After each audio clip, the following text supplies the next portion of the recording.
Greetings, survivors and friends. Shadowfrax here with your weekly basket of rust goings on, and the big news this episode is that we now actually have a fully functional hot air balloon on the staging branch, which can be spawned in, if you're an admin, with Spawn Hot Air in console. Helk tells me that it works just like a real-life one, which I presume means getting a cheap deal online with some friends, quaffing several bottles of corner shop champagne in the basket, and crashing in a field somewhere in Warwickshire.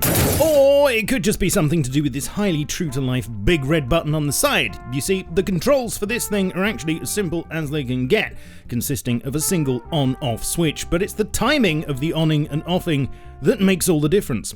Let me show you. Step 1 is to press the button, then wait for a couple of seconds as the flames warm up the already suspiciously inflated and bulbous balloon atop, after which you will begin to rise. At this point, please observe the essential wind sock, as this will now be your best friend for the remainder of the journey.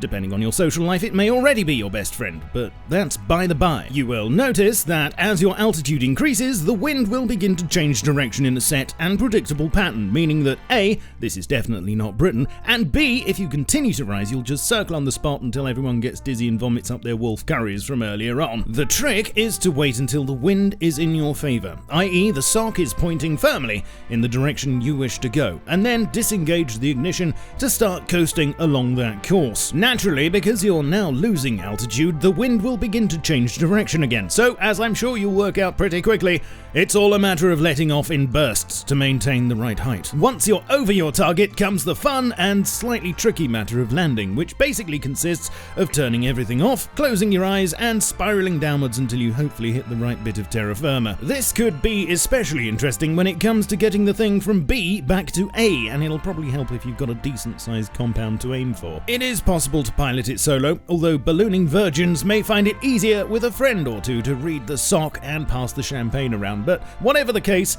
I'm sure you'll have a gas! This is only a first pass, and extra functionality still needs to be added. There's a lot we don't know yet, such as fueling and crafting requirements, for instance, although we do know you'll be able to both craft and purchase them, plus the possibility of skinning them later. All indications are that they'll be wafting onto the main branch with the next forced wipe on November the 1st, and I'm sure between now and then we'll get a lot more info, so stay tuned, and I'll keep you inflated. Please feel free to comment about how these will just help clans, and share your professional knowledge of how hot air balloons actually work down below. As is to be expected, one or two small bugs surfaced around the new cargo ship event, and these have been addressed, such as one which affects the trajectory of arrows fired on board when the thing's turning, and a small optional update was released which helps to fix this, plus a few other issues. Word is that work on the cargo ship isn't quite finished yet either, and according to the commits, some alternative layouts are being put together to add variety in the future. Oh yes, and also the team are aware of the bug affecting skins on leather gloves, and they will be fixing it soon. The L96 now has an admire animation, something it didn't have when it was released last week, which is nice. There are a few tweaks to AI going on in the background, which we'll probably have to wait a bit to find out more about. And lastly, it seems that as well as balloon-shaped objects cluttering up the skies, some other much smaller and more maneuverable flying things will be appearing on the horizon in the not-too-distant future. Apparently, work has started up on something that's been stuck sideways in concept limbo for almost 3 years now, and that is drones. Now, I don't have any current images of these to show you yet.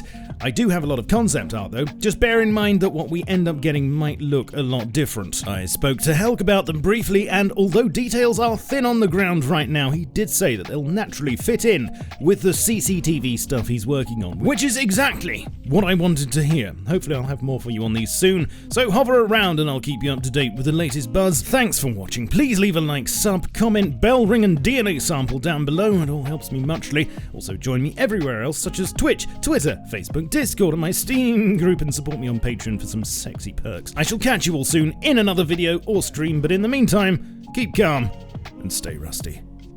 Cheerio!